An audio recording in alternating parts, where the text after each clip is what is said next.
সবাইকে স্বাগত জানাচ্ছি এবিডি ভিউজে। আপনাদের সাথে আছি আমি সুস্মিতা দাস। সুদানের পশ্চিমাঞ্চলে র্যাপিড সাপোর্ট ফোর্স যখন এলফাশির দখল নিল, তখন দারফুরের বুকে আবারও ইতিহাসের নির্মম পুনরাবৃত্তি ঘটল। শহরটি দারফুরের রাজধানী ও সুদানের সেনাবাহিনীর শেষ ঘাঁটি ছিল। এর পতনের সঙ্গে সঙ্গে আরএসএফ কার্যত সুদানের 1/4 ভূখণ্ডের নিয়ন্ত্রণ নেয়। জাতিসংঘ, রেড ক্রস এবং স্থানীয় সাক্ষ্যসমূহে উঠে এসেছে অকল্পনীয় নিষ্ঠুরতার বর্ণনা। পুরুষদের আলাদা করে হত্যা, শিশু ও নারীদের ধরে নিয়ে যাওয়া, শহরের হাসপাতাল ও আশ্রয় কেন্দ্র ধ্বংস করে ফেলা এবং কয়েক হাজার বেসামরিক নাগরিকের মৃত্যু।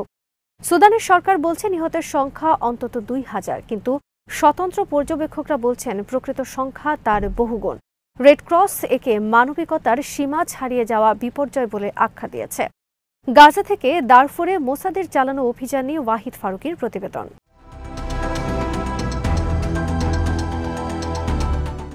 দারফুরে এই নতুন হত্যাযজ্ঞ যুক্তরাষ্ট্রের ঘোষণা করা সেই পুরনো সত্যকেই পুনরুজ্জীবিত করেছে।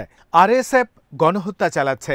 যুক্তরাষ্ট্রের পররাষ্ট্র দপ্তর ইতিমধ্যে জেনিনায় সংগঠিত আরএসএফ হত্যাযজ্ঞকে জেনোসাইড হিসেবে চিহ্নিত করেছে। এখন এলফাশির হত্যাযজ্ঞ সেই শ্রেণীতেই পড়তে পারে। কিন্তু এই পরিস্থিতির পেছনে কেবল একটি স্থানীয় যুদ্ধ নেই, এটি এক গভীর ভূরাজনৈতিক হিসেবের অংশ।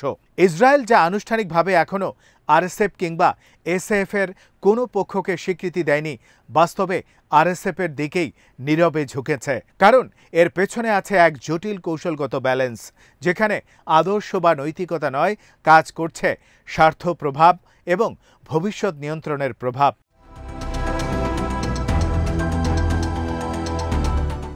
আরএসএফ এখন সুদানের পশ্চিম ও দক্ষিণাঞ্চলের গুরুত্বপূর্ণ এলাকাগুলো দখল নিয়েছে, বিশেষত দারফুর ও কর্ডোফান। এর মানে যুদ্ধ পরবর্তী সুদানে যদি নতুন ক্ষমতার কাঠামো তৈরি হয়, তাহলে আরএসএফের নেতা মোহাম্মদ হামাদান দাগালো বা হেমেদাতি হতে পারেন প্রধান ক্ষমতাধর ব্যক্তি। ইসরায়েলের জন্য এটি একটি বড় সুযোগ, ভবিষ্যতে সুদানে তাদের কৌশলগত উপস্থিতি নিশ্চিত করা। সুদানের আরেকটি বিশেষ গুরুত্ব হল এর ভৌগোলিক অবস্থান। দেশটি রেড সির তীরে অবস্থিত একটি বাণিজ্য ও নিরাপত্তা করিডোর, যা ইসরায়েলের জন্য অত্যন্ত গুরুত্বপূর্ণ। যদি আরএসএফ এই অঞ্চলের উপর কর্তৃত্ব স্থাপন করতে পারে, তাহলে ইসরায়েল সরাসরি না হলেও পরোক্ষভাবে এই অঞ্চলে প্রবেশাধিকার ও প্রভাব অর্জন করতে পারে।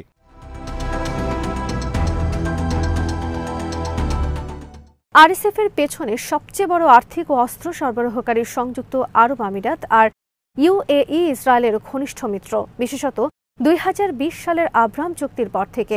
সূত্রমতে মোসাদ ও আমিরাতি গোয়েন্দা সংস্থাগুলির মধ্যে গোপন সমন্বয় ঘটছে আরএসএফকে যুদ্ধক্ষেত্রে সহায়তা, ড্রোন পরিচালনা এবং গোয়েন্দা লজিস্টিক্স সরবরাহে। ফলে আরএসএফের সামরিক সক্ষমতা বাড়ছে, আর একই সঙ্গে ইসরায়েল ও ইউএই উভয়েরই প্রভাব বিস্তার ঘটছে।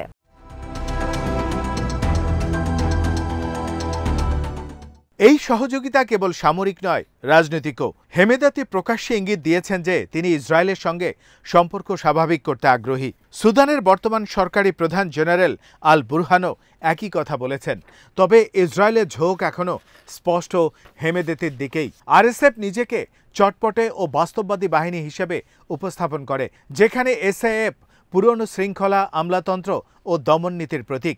ইসরায়েল তাই ভবিষ্যতের জন্য বেশি নমনীয় ও ব্যবহারযোগ্য সহযোগী হিসেবে আরএসএফকে বেছে নিচ্ছে। কিন্তু আরএসএফের এই কৌশলগত রূপ আসলে নিষ্ঠুরতার উপর দাঁড়ানো। এলফাশির দখলের পর আরএসএফের পক্ষে সন্ত্রাসীদের নির্মূল, মানবঢাল বা শহর যুদ্ধের প্রয়োজন বলে যে ভাষা ব্যবহার করা হচ্ছে, তা ইসরায়েলের গাজায় ব্যবহৃত ভাষার হুবহু প্রতিধ্বনি। আরএসএফের হামলা এখন সন্ত্রাস বিরোধী অভিযান নামে চালানো হচ্ছে।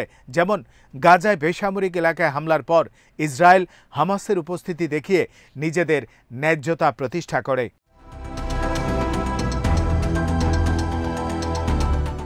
এই কৌশলগত ভাষা শুধু মিল নয়, বরং এক ধরনের যুদ্ধের দর্শন, যেখানে বেসামরিক অবকাঠামোকে যুদ্ধক্ষেত্র হিসেবে ব্যবহার করা বৈধ বলে গণ্য করা হয়। আরএসএফ যেমন স্কুল, ক্লিনিক, আশ্রয়কেন্দ্র ধ্বংস করে সন্ত্রাসীদের ঘাঁটি বলে দাবি করছে, তেমনি ইসরায়েল গাজায় একই যুক্তি ব্যবহার করেছে। যুদ্ধের এই ন্যারেটিভ উভয় ক্ষেত্রেই মানব ঢালের ছায়ায় মানবতা ধ্বংসের বৈধতা তৈরি করছে। আরও ভয়ঙ্কর হলো আরএসএফ এখন ইসরায়েলের সামরিক কৌশলগত প্যাটার্ন, ড্রোন হামলা, গোয়েন্দা তথ্যভিত্তিক টার্গেটিং, স্যাটেলাইট নজরদারি এবং মনস্তাত্ত্বিক যুদ্ধ এসব কৌশলও অনুসরণ করছে। এর পেছনে যে প্রযুক্তিগত বা প্রশিক্ষণগত সমর্থন রয়েছে সেই অভিযোগও একাধিক সূত্রে উঠেছে।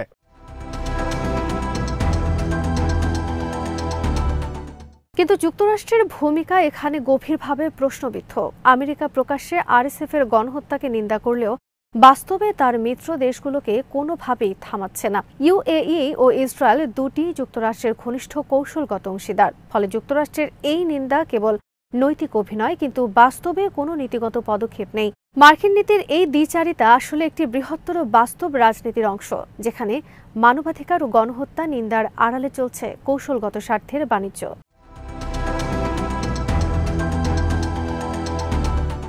আরএসএফের উত্থানে আরব আমিরাতের ভূমিকা আরেকটি গুরুত্বপূর্ণ স্তম্ভ।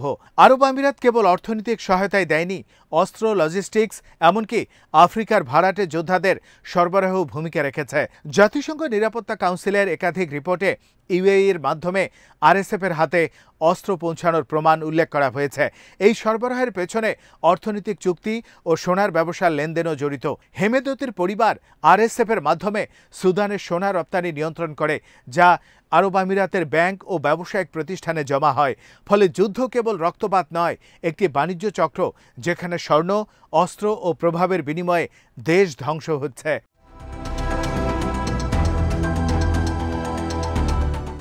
এই ঘটনা প্রবাহের মধ্যে এক ভয়ানক মিল খুঁজে পাওয়া যায়, ইসরায়েলি জায়নিস্ট সহিংসতার দর্শন।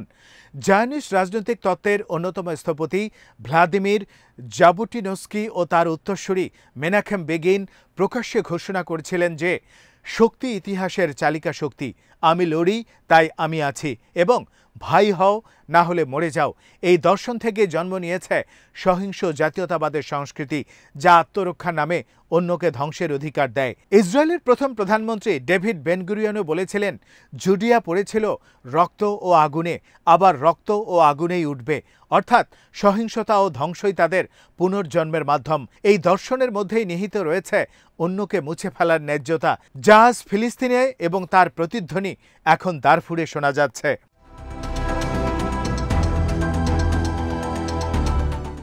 আরএসএফের আচরণ তাই কোনো বিচ্ছিন্ন ঘটনা নয়, এটি এক কৌশলগত ধারাবাহিকতার অংশ, যেখানে রাষ্ট্র বা মিলিশিয়া উভয়েরই একই রকম যুদ্ধের চুক্তি ব্যবহার করছে। গাজা ও দারফুর দুটি ভৌগোলিকভাবে আলাদা ক্ষেত্র, কিন্তু উভয় নৃশংসতায় এক অভিন্ন মনস্তত্ত্ব দেখা যায়। শত্রুর মানবিক অস্তিত্ব অস্বীকার করে সহিংসতাকে বৈধ করা। এ অবস্থায় আন্তর্জাতিক আইন ও ন্যায় বিচারের প্রশ্ন জটিল হয়ে দাঁড়িয়েছে। গণহত্যার সংজ্ঞা অনুযায়ী কোনো নির্দিষ্ট জাতি বা গোষ্ঠীকে ধ্বংস করার ইচ্ছা থাকতে হয়, এবং আরএসএফ এর ক্ষেত্রে তা স্পষ্ট। কিন্তু বাস্তবে আন্তর্জাতিক তদন্ত প্রক্রিয়া ধীরগতির এবং প্রভাবশালী দেশগুলোর রাজনৈতিক সুবিধাবাদ প্রায়শই আইনের পথে বাধা হয়ে দাঁড়ায়। যুক্তরাষ্ট্রের মতো দেশ যখন একদিকে আরএসএফ এর বিরুদ্ধে কথা বলে, অন্যদিকে আরএসএফ এর মিত্রদের সঙ্গে জোট বজায় রাখে, তখন আইনের শক্তি দুর্বল হয়ে পড়ে।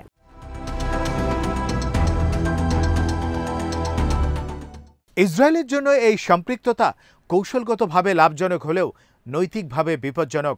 যদি আরএসএফের বিরুদ্ধে আন্তর্জাতিক আদালতে অভিযোগ প্রমাণিত হয়, তাহলে ইসরায়েলের সহযোগিতাও পরোক্ষভাবে সেই দায়ে জড়িয়ে যাবে। একই সঙ্গে ফিলিস্তিনে গণহত্যার অভিযোগের মুখে থাকা একটি রাষ্ট্রের জন্য দারফুরে একই ধরনের সহযোগিতা আন্তর্জাতিকভাবে বিপর্যয়কর হতে পারে।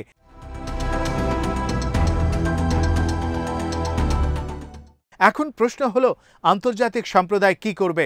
প্রথমত, অবিলম্বে আরএসএফ এর কর্মকাণ্ডের নিরপেক্ষ ও সুরক্ষিত তদন্ত জরুরি। জাতিসংঘ ও আন্তর্জাতিক অপরাধ আদালতকে মাঠ পর্যায়ে তথ্য সংগ্রহ, স্যাটেলাইট ডেটা ও প্রত্যক্ষদর্শীদের সাক্ষ্য একত্র করতে হবে। দ্বিতীয়ত, অস্ত্র সরবরাহ ও অর্থায়নে জড়িত তৃতীয় পক্ষের বিরুদ্ধে নিষেধাজ্ঞা আরোপ করতে হবে, বিশেষত ইউএই ও অন্য রাষ্ট্রগুলো যারা পরোক্ষভাবে এই যুদ্ধ চালাচ্ছে। তৃতীয়ত, মানবিক সাহায্যের পথ খুলে দিতে হবে, যাতে অবরুদ্ধ এল ফাশির বাসিন্দারা খাদ্য ও চিকিৎসা পায়। চতুর্থত, যুক্তরাষ্ট্র ও ইসরায়েলকে তাদের মিত্রদের কর্মকাণ্ডের জন্য জবাবদিহি করতে হবে। কেবল বক্তব্য নয়, বাস্তব পদক্ষেপ নিতে হবে।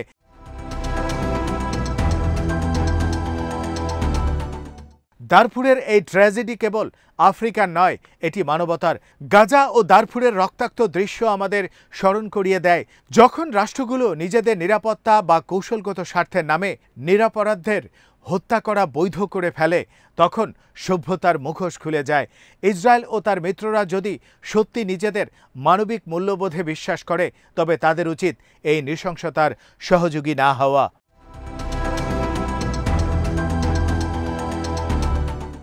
ইতিহাস দেখিয়েছে যে রাষ্ট্রগুলো মানবতার ঊর্ধ্বে কৌশলকে স্থান দেয়, তারা শেষ পর্যন্ত নৈতিক পরাজয়ে পতিত হয়।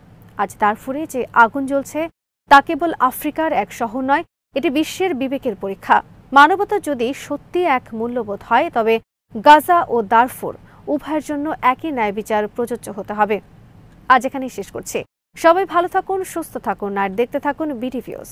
চ্যানেলটি ভালো লাগলে সাবস্ক্রাইব করুন, সংযুক্ত থাকুন আমাদের ফেসবুক পেজে।